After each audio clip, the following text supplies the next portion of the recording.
Hello, mystery fans. Well, time to continue our look at season 2 of Veronica Mars with Versatile Toppings. So, let's take a look at it. While on his way to deliver a pizza delivery boy gets stunned with a taser. Logan and Hannah's relationship develops, and she invites him to watch a movie at her house. Keith talks to Terrence about his case, and he says that he doesn't remember what he was doing at the time of the bus crash. A boy tells Veronica about the pizza boy muggings and also informs her that someone who is blackmailing gay students and outing them if they do not comply is behind the muggings. Veronica talks to the boy and another mugging victim, and their stories match up. The other victim says that he was headed to a classmate's house. Logan and Dick hang out to the exclusion of Hannah. Another girl, Kylie, asks Veronica for help with the blackmailing. Veronica learns that Keith is representing Terrence. Terrence reveals that he was probably at the casino at the time of the bus crash. However, obtaining the security footage will be difficult because of the casino owner's prejudice against Terrace. In class, on the class TV station, Kylie comes out to the whole school. Ooh. Veronica talks to Carmen, and the pizza mugger used her name. However, she denies any knowledge. Veronica interrogates one of the victims, who was hesitant to her questions. Logan and Hannah have their date, and her father, Tom Griffith, tells him to get out. Logan retorts by saying he knows his testimony to his murder case is false. Keith talks to the casino owner, Leonard Lobo, who eventually agrees to let Keith see the security tapes. After Logan leaves, Mr. Griffith has a talk with Hannah, presumably about Logan. Veronica waits at the pizza restaurant for the whole night. Keith gets surveillance tapes, which show that Terrence was there, and also learns that all calls are blocked from inside the casino, proving that Terrence is innocent. Veronica and the pizza boy, Corny, catch a perpetrator, Arturo, who is not connected with the blackmailing. Veronica gets Mac to help her get a hard copy of the gay chat forum on Neptune High. Veronica tells one of the chatterers that she thinks the blackmailer is the person in the chat room.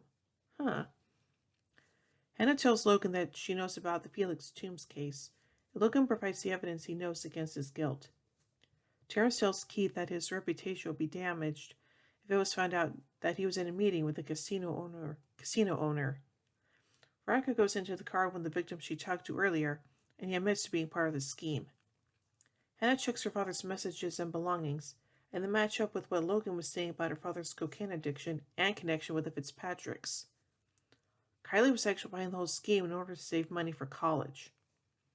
Hannah reconciles with Logan. Jackie drives Veronica to a basketball game. Keith and Terrence talk to Sheriff Lamb and eventually attempt to blackmail him with a tape of Lamb blackmailing Terrence. However, he doesn't give in to them. While returning to Terrence's car, Jackie and Veronica find explosives and detonators in his garage, and Veronica tells Keith about it. Bum bum bum. So anyway, let's take a look at some cultural references that were made in this episode. The episode references O.J. Simpson. The girls taunt Marlena by comparing her to the Indigo Girls. Veronica says that her and Jackie's relationship isn't exactly the sisterhood of the traveling pants. Dick compares Veronica to Rich Jude Kryptonite. Arturo calls Corny Shaggy. Terrence compares himself to Pete Rose. The blackmailer uses the email alias Rick Santorum. Lamb sarcastically says that Terrence and Keith are performing a Jedi mind trick. Veronica and Jackie compare Wallace to Michael Jordan. And now on to the arc significance in this episode. Logan tells Dr. Griffith that if he wants Logan to stay away from Hannah, he'll have to drop his testimony. Hannah's father tells her about what he saw Logan do on the bridge. Logan tells her that her father is a cokehead and lying for the Fitzpatricks, and implores her to look around the house. Hannah finds coke in the bathroom and a number of calls to and from the Fitzpatricks and the River Styx. Keith finds out that Terrence Cook was at the Seven Rivers Casino at the time of the bus crash and couldn't have used his cell phone. Keith brings this information to Sheriff Lamb and tries to browbeat him into letting Terrence off the hook by playing the recording of Lamb blackmailing Terrence. Lamb doesn't see the leverage as equal and refuses to drop the charges. At the end of the episode, Veronica finds explosives and detonators in the hangar Terrence uses to store his cars.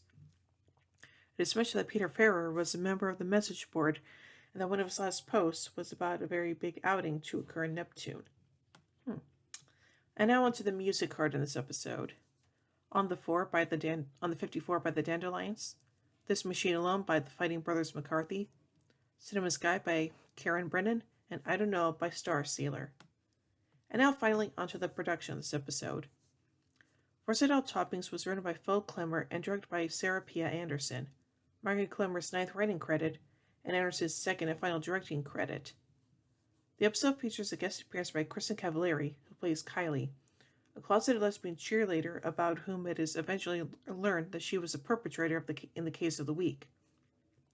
Then best known for a role on Laguna Beach, the real Orange County, Cavallari's guest spot on the show was announced several months prior. Entertainment Weekly expressed surprise for the casting to cast Cavallari, writing that it's hard to believe a teen as brainy as sleuth Veronica Mars lives on the same planet as the clique from Laguna Beach.